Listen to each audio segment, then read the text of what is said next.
Parents మెచ్చిన university సంకల్ Chand Patel university Gujarat. నమస్తే, welcome to I dream. నా పేరు వలి. ప్రస్తుతం లైవ్ కాల్ లో జాయిన్ అయ్యారు రిటైర్డ్ లెఫ్టినెంట్ జనరల్ రావు కమ్ముల గారు. సార్తో మాట్లాడదాం. సార్ నమస్కారం.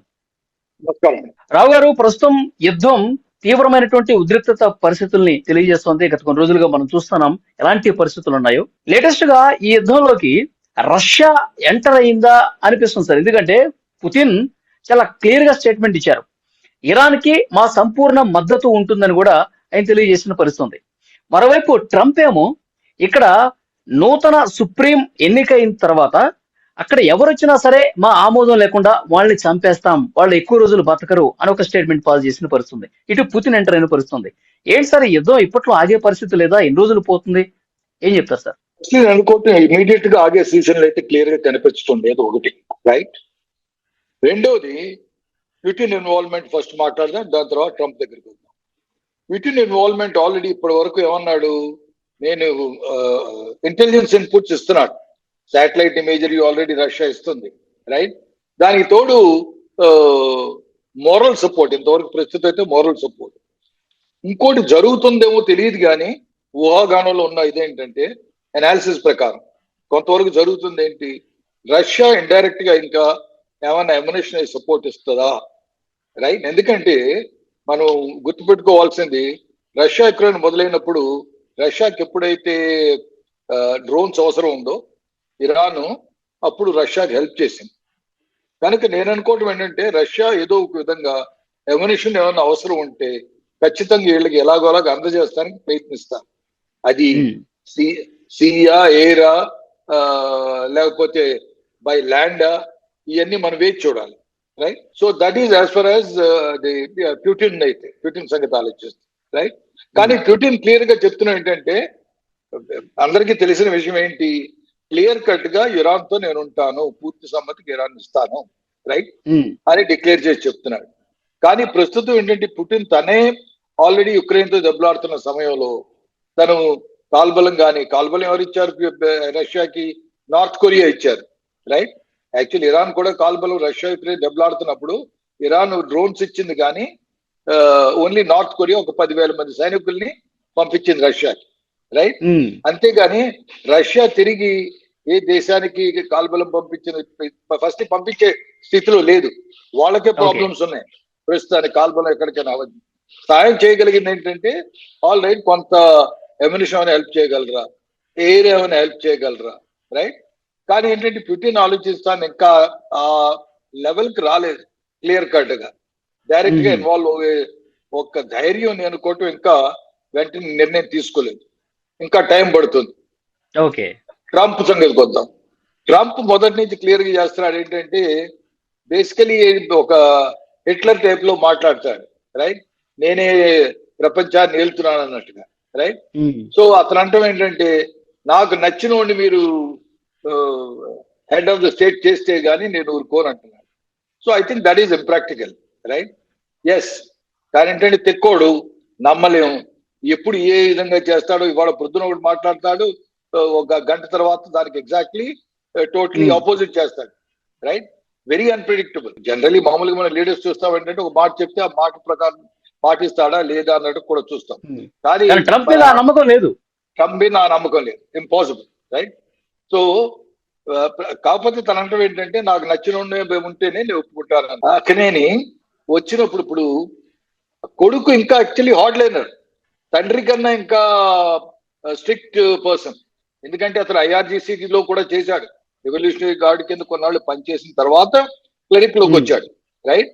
సో అతను ఇంకా హార్డ్ లైనర్ కనుక అతను నేను అనుకోవటం యుఎస్ఏకి సుముఖంగా మారతా సూచనలు వెంటనే మాకు తెలియట్లేదు. ఎందుకంటే ఇప్పుడే టేక్ ఓవర్ చేశాడు, ఇంతవరకు పెద్ద స్టేట్మెంట్స్ ఏమి రాలేదు, కొన్ని స్టేట్మెంట్ వస్తే గానీ. కానీ నేను అనుకోవడం ఏంటంటే, ఫస్ట్లీ ఏంటంటే మనం ఆలోచించాల్సింది, ఈ వార్ ఇంకా కొన్నాళ్ళు సాగుతాని సూచనలు ఎందుకు ఉన్నాయంటే ఇరాన్ సైడ్ నుంచి చెప్తున్నాం.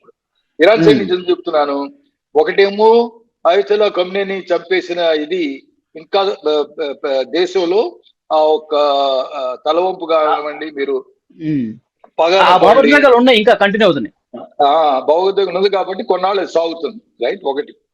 రెండోది ఏంటి, యాక్చువల్లీ ఇరాన్ కూడా వెరీ క్లియర్ గా తెలుసు. యుఎస్ ఇజ్రాయెల్ మనకందరికి ప్రపంచానికి అందరికీ తెలిసింది. ఇజ్రాయెల్ యుఎస్ కలిస్తే ఇరాన్ ఆ దాటికి ఎక్కువ కాలం ఆగలేదు. ఎస్, కొన్నాళ్ళు ఖచ్చితంగా ఆగుతాం, అందులో సందేహం లేదు. ఎందుకంటే ఇరాన్ ప్రిపేర్ అయ్యి ఉన్నాడు. చీప్ వార్ఫేర్ కింద లాస్ట్ టైం కూడా మీరు మాట్లాడారు, వాలి గారు గుర్తుంది, మీరు అన్నారు కాస్ట్ ఎలా అవుతుంది, ఎవరికి కాస్ట్ ఎలా అవుతుంది అనేసి. ఆ లెక్కను మనం చూస్తే ఇరాన్ ఖచ్చితంగా దీటి కొన్నాళ్ళు ఆగగలదు. కానీ నేను అనుకోటువంటి ఇరాన్ ఒక తెలివిగలది అయితే, ఎందుకంటే ఇంకొక దిశగా కోణంగా మనం ఆలోచించాలి. జెనీవాలో డిస్కషన్స్ అవుతున్నప్పుడు ఒమాన్తో వాళ్ళు అన్నారు, ఏమన్నారు, మేము షరతులకు ఒప్పుకుంటున్నాం, యురేనియం తీసేస్తానికి ఒప్పుకుంటాం, యురేనియం స్టాక్స్ డిక్లేర్ చేస్తానికి ఒప్పుకుంటాం, మిసైల్ బేసిస్ కూడా మేము ఆలోచిస్తాం. ఆ టైపు కమిట్మెంట్ ఇచ్చారు ఎవరికి, ఒమాన్ కి. ఒమాన్ ఆల్రెడీ జెనీవా దీంట్లో ఉంది. వాళ్ళ దురదృష్టం ఏంటంటే అది కన్వే చేసే లోపల తిరిగి జెనీవాలో మీట్ అయ్యే లోపల వీళ్ళు స్ట్రైక్ చేశారు. కనుక ఓవరాల్ దట్ మీన్స్ ఇంతకు ముందు ఏంటంటే ఇరాన్ లో ఆయతుల్లా ఖమ్నేని ఉన్నప్పుడే డిస్కషన్స్ అయ్యి, మనం ఎక్కువ కాలం యుద్ధం చేయలేము, మన దేశం కోసం మంచిది కాదు, ఒక విధంగా ఏదో ఒక విధంగా కొంచెం మనం స్ట్రాటజీ మార్చాలి అనుకున్న వైపుగా ఆల్రెడీ మొగ్గు చూపారు. అది మనం మర్చిపోకూడదు. కనుక అదిను ఈ పాయింట్లు ప్రస్తుతం ఉన్న పరిస్థితులు రెండు కలిపి చూస్తే నేను అనుకోవడం కొన్నాళ్ళు దెబ్బలాడినా సరే ఇండైరెక్ట్ అప్రోచ్ త్రూ ఖతార్ అవనివ్వండి, త్రూ ఒమాన్ అవనివ్వండి, ఖచ్చితంగా పర్సూ చేస్తారు. రెండోది ఇంతకు ముందు కూడా చెప్పినట్టుగానే ప్రపంచం ప్రెషర్ ఎలాగలాగా యుఎస్ ఇజ్రాయెల్ మీద తీసుకురావాలి. ఏంటి, ఆయిల్ ప్రైసెస్ గబుకుని పెరిగిన వెంటనే strategic reserves European Union 400 kilolitre whatever tons of oil release చేశారు. దాంతో ఇమీడియట్లీ మళ్ళీ బ్యారెల్ ఖరీదు పెరిగిందల్లా మళ్ళీ తిరిగి పడిపోయింది. రైట్. సో ఇరాన్ ప్రయత్నం ఏంటి, ఖచ్చితంగా వరల్డ్ నుంచి వెదర్ స్ట్రైట్ ఆఫ్ హోర్ముజ్ ముందు మీటింగ్ గురించి కానీ ఎలాగలాగా యుఎస్ ఇజ్రాయెల్ మీద ప్రెషర్ తీసుకురావాలి. కానీ ఇక్కడ ఒక పాయింట్ ఏంటంటే సార్, ఇప్పుడు ఆ సుప్రీం లీడర్ గా ఎవరు వచ్చినా మేము చంపేస్తామని ట్రంప్ అంటుంటే అసలు దీన్ని తీవ్రంగా ప్రతిఘటిస్తోంది ఇరాన్.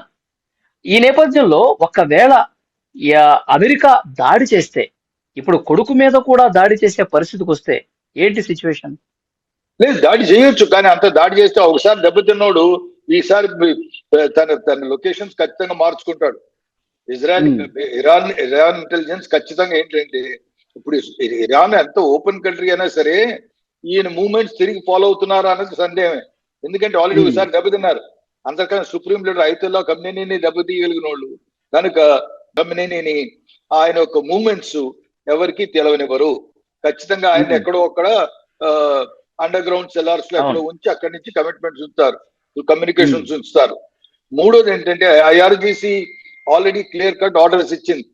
కొంతవరకు స్ట్రైక్ కేపబిలిటీస్ ప్రతి వాళ్ళకి, చిన్న చిన్న టీమ్స్ కి, చిన్న చిన్న యూనిట్స్ కి, రకరకాల వాళ్ళకి టార్గెట్స్ ఇచ్చేసింది. కనుక పైనుంచి ఆర్డర్స్ రావాల్సిన పని లేదు. వాళ్ళు ఎమ్యునిషన్ అయ్యే వరకు ఖచ్చితంగా ఫైర్ చేస్తానే కూర్చుంటారు. కనుక నేను అనుకోవటం అంత ఫస్ట్ టైం దెబ్బతీసినట్టు అప్పుడు మోసపుచ్చారు, మాట్లాడుతున్నారు అనుకుని గబుక్కుని వెళ్ళి కొట్టారు. రైట్. సో ఈసారి మోసపోతానికి అంత పిచ్చి వాళ్ళేం కాదు. ఏ దేశమైనా సరే అంత ఈజీగా దెబ్బతింది. సో నేను అనుకోవటం ఈ యుఎస్ నేను రానివ్వను అంటున్నాడు. ఎస్, కొడతానికి ఛాన్సులు ఉన్నాయి, నేను కాదనట్లేదు. కానీ ఇంత ముందు జరిగినంత ఈజీగా జరగదు. నేను అనుకోవటం దెబ్బతిన్నవాడు ఖచ్చితంగా తిరిగి అంత ఈజీగా కొట్టనివాడు. కానీ ఇంకొక పాయింట్ ఏంటంటే సార్, ఇరాన్ లోకి వెళ్లి అమెరికా బలగాలు ఇరాన్ భూభాగంలోకి వెళ్లి లోపలికి వెళ్లి ఆ యురేనియం నిల్వలు ఏవైతే ఉన్నాయో వాటిని స్వాధీనపరచుకోవటమో లేకపోతే రసాయన చర్యల ద్వారా ఆ యురేనియం ని పూర్తిగా డైల్యూట్ చేయటమో ఈ కార్యక్రమాన్ని తీసుకుంది అమెరికా అని చెప్పి ఒక చర్చ వస్తుంది. నిజంగా అమెరికా బలగాలు ఇరాన్ లోపలికి భూమి మీదకి ఎంటర్ అయితే ఏంటి సార్ పరిస్థితి? అట్లా చేసే సిచ్యువేషన్ ఉందా? నేను అనుకోవటం యుఎస్ మాత్రం ఖచ్చితంగా వాళ్ళ ఓన్ ఫోర్సెస్ అయితే ఇరాన్ లో ఎంటర్ అయ్యే ఛాన్సులు లేవు. That is my view. Right. Israel forces కొన్ని ఏమైనా స్పెషల్ ఫోర్సెస్ సెలెక్టివ్లీ 4-5 చిన్న చిన్న స్మాల్స్ గ్రూప్ కింద ఎవరన్నా వెళ్తానికి ఛాన్స్ ఉన్నాయి. కానీ స్మాల్ గ్రూప్స్ లో వెళ్ళి యురేనియం నిల్వలు ఇవన్నీ తీస్తానికి అంత ఈజీ కాదు. ఎందుకంటే యురేనియం ఈజ్ ద బేసిక్. వాళ్ళకున్న మాక్సిమం ప్రొటెక్షన్ అక్కడ ఉంటుంది. Whether it is electronic protection ఎవరివ్వండి, ఫిజికల్ ప్రొటెక్షన్ ఎవరివ్వండి, లొకేషన్ ఎవరివ్వండి, తర్వాత భూగర్భంలో పెనిట్రేషన్ బాంబ్స్ ఒక 20 feet లోపలికి వెళితే వాళ్ళు 30-40 feet కింద లోపల సిటీస్ ఏర్పరిచారు కదా, మ్యానుఫ్యాక్చరింగ్ ఏర్పరిచారు. అవును. కనుక వాళ్ళు జాగ్రత్త వాళ్ళు తీసుకుంటారు. అంత ఈజీగా యురేనియం దొరకదు. యురేనియం దొరకాలంటే మీరు అన్నట్టుగా weather it is curd force, Iraqi curd force వస్తుందా, కాల్బలం ఎవరు వస్తారు, ఎవరిని వాళ్ళు రేపెడతారు.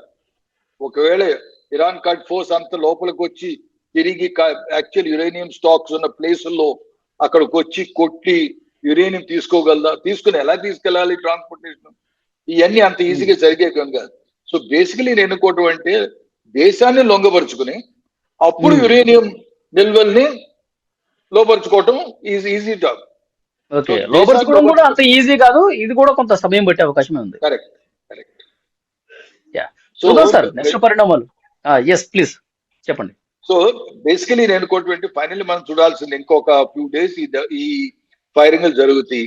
ఇరాన్ కూడా, ఎందుకంటే వాళ్ళ మిసైల్ లాంచర్స్ చాలా వరకు డిస్ట్రక్షన్ అవుతున్నాయి కనుక వాళ్ళు కూడా జాగ్రత్తగానే ఒకటో రెండో బయటికి తీస్తారు, కనిపించకుండా సడన్గా ఒక దెబ్బతీస్తూ జరుగుతుంది. దాని తర్వాత తిరిగి ఏమో హైట్స్ లోకి వెళ్ళిపోతారు. బేసికలీ టాక్టిక్స్ ఏం వాడతారు, బయటకు వస్తారు, లాంచర్ ఫైర్ చేస్తారు, ఇంపార్టెంట్ టార్గెట్ ఎక్కడ, ఆల్రెడీ టెల్ ఎయిర్పోర్ట్ మీద ఫైర్ చేద్దాం, ఫైర్ చేసి వెంటనే తిరిగి డిసపియర్ అయిపోతారు. ఇంకో 1 hour వరకు దొరకదు, ఇంకో చోటు నుంచి ఎక్కడో ఫైర్ చేస్తారు. ఆపర్చునిటీ టార్గెట్స్ ఖచ్చితంగా ఫైర్ చేస్తారు. ఇరాన్ ఊరుకోదు, ఎందుకంటే ఊరుకుంటే బేసికలీ ఏంటంటే వాళ్ళ దగ్గర ఆ స్టే పవర్ ఉంది. అది కాక ఇంకా మనం ఆలోచించాల్సిన డ్రోన్స్ ఇంకా పూర్తిగా అయిపోయి ఉండవు నా లెక్క ప్రకారం. వాళ్ళ దగ్గర ఇంత ముందు యాక్చువల్ లెక్క చూసుకుంటే బెలిస్టిక్ మిసైల్స్ 3000, అందులో అయి ఉండొచ్చు ఒక 1000-1500 సుమారు అయి ఉండొచ్చు, ఇంకో 1000-1500 మిగిలి ఉండొచ్చు పెద్ద పెద్ద బెలిస్టిక్ మిసైల్. సో దాన్ని బట్టి చూస్తే 1-10 రోజుల కన్నా ఎక్కువతో వాళ్ళు ఫైర్ చేయరు. కానీ మనం డ్రోన్స్ చూసాం అనుకోండి, డ్రోన్స్ లెక్క ప్రకారం అంటే ఎగ్జాక్ట్ ఫిగర్స్ ఎవరికి తెలియదు, కానీ అనాలిసిస్ ప్రకారం చూసుకుంటే సుమారు 80,000 డ్రోన్స్ ఉన్నాయని ఒకళ్ళు ఎస్టిమేట్, రైట్? ఒకళ్ళు అదే 80,000 డ్రోన్స్ అదే నిజమైతే డ్రోన్స్ ఇంకా వాళ్ళు కంటిన్యూ చేయొచ్చు.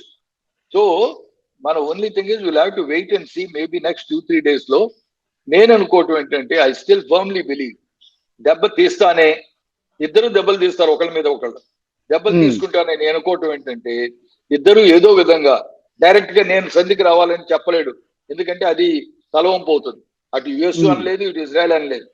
కాకపోతే ఏంటంటే యుఎస్ ఇజ్రాయెల్ మటు, ఇజ్రాయెల్ ఎస్పెషల్లీ వెరీ క్లియర్ ఏంటి వాళ్ళ అబ్జెక్టివ్ ఏంటి, ఇంకా ఏమన్నా గవర్నమెంట్ ఆల్రెడీ చెప్తుంది, గవర్నమెంట్ హెడ్ క్వార్టర్స్ తీసేసాం, ఐఆర్జీసీ హెడ్ క్వార్టర్ కొట్టాం, తర్వాత గవర్నమెంట్ ఇంకా కొన్ని బిల్డింగ్స్ కొట్టేసాం, ఏ అయితే పెద్ద పెద్ద మ్యానుఫ్యాక్చరింగ్ అన్ని కొట్టేసాం. కనుక వాళ్ళకి తెలిసిన టార్గెట్స్ అన్ని క్లియర్ కట్ గా డిస్ట్రాయ్ చేసే వరకు ఇజ్రాయెల్ ఊరుకోదు, రైట్? సో యుఎస్ఏ కూడా నేను అనుకోవటం ఒక విధంగా ఇంటర్నల్ ప్రెషర్ కూడా రావచ్చు యుఎస్ఏ మీద. ఆల్రెడీ ఎనఫ్ ఈజ్ ఎనఫ్, మనం వాళ్ళని నాశనం చేసాం కనుక ఏదో విధంగా వాళ్ళు రెడీగా ఉన్నారు. కాబట్టి అంటే ఏంటంటే వాళ్ళని సిగ్గుపరిచారు, అంటే మేమేదో యుద్ధం చెయ్యలేక సంధికి వచ్చామన్న అపకీర్తి లేకుండా రెండు దేశాలు దెబ్బలాడతాయి. ఎందుకంటే ఇద్దరికి భయం ఏంటి, మేమే నెగోషియేషన్స్కి వచ్చామనేటంటే ఓరే అందరు నవ్వుతారా, దేశాలు ప్రపంచంలో మనం ఏమవుతాం, రైట్? అది కూడా ఉంది. ట్రంప్ కా లెక్కన ఈగో, విపరీతమైన ఈగో ప్రాబ్లం ఉంది. ఆ ఈగో ప్రాబ్లం మధ్యవర్తిత్వం ద్వారా సెట్ అయ్యింది అనిపించే విధంగా ఉండాలి. Very good. మధ్యవర్తి ఎవరన్నా చెప్పి బాబు మీరు మంచోళ్ళే, మీరు మంచోళ్ళే, ఇద్దరు మంచోళ్ళే, కానీ సంధికి రండి, ప్రపంచం అంతా అల్లాడిపోతుంది, ఆయిల్ ప్రైసెస్ పెరిగిపోతున్నాయి. ఆయిల్ ప్రైస్ కాదు, దుబాయ్ లో రీసెంట్ గా ఏమన్నారు, ఫ్రెష్ ఫుడ్ కూడా తగ్గిపోతుంది. తప్పు దే గాట్ ఫ్రోజన్ స్టాక్స్ ఉన్నాయని చెప్పారు. దుబాయ్ మార్కెట్ లో ఇంకో 3-4 రోజులు అయితే ఫ్రెష్ ఫుడ్ దొరకదేమో అంటున్నారు, రైట్? కొన్ని ఇలాంటి క్లిష్ట పరిస్థితులు ఉన్నాయి, రైట్?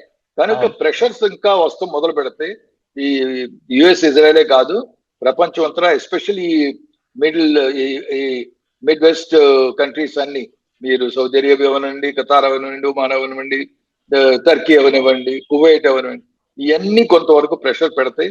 ఆల్ రైట్, మీరు సాధించాలనుకుని సాధించారు, ఇరాన్ లిటరలీ నాశనం చేసేసారు, కానీ అట్లీస్ట్ ఇప్పుడైనా వాళ్ళతో కొంచెం మాట్లాడి ఏదో ఒక విధంగా వాళ్ళు సర్వైవ్ అవ్వనండి అనే రీతిగా నేను అనుకోవటం ముందు సాగుతుందని నేను అనుకుంటున్నాను. చూద్దాం సార్ నెక్స్ట్ ఏం జరగబోతుందో. Thank you very much. Thank you. And for more videos, please subscribe to iDream. Please subscribe to iDream. Please subscribe iDream. And please subscribe to iDream. For more videos, subscribe to iDream. Please like, share, and subscribe to the channel. Congratulations, iDream. Subscribe to iDream. Subscribe to iDream. So subscribe to iDream Media. iDream ki iDream team అందరికి huge congratulations. Please subscribe iDream Media. Please subscribe to iDream. Subscribe iDream. Please subscribe to iDream. iDream అంటే నా కళల channel subscribe చేసుకున్న నోరు తిరుగుతలేదు, మీరైతే గంట గుర్తు కొట్టండి. For more such videos, please subscribe to iDream.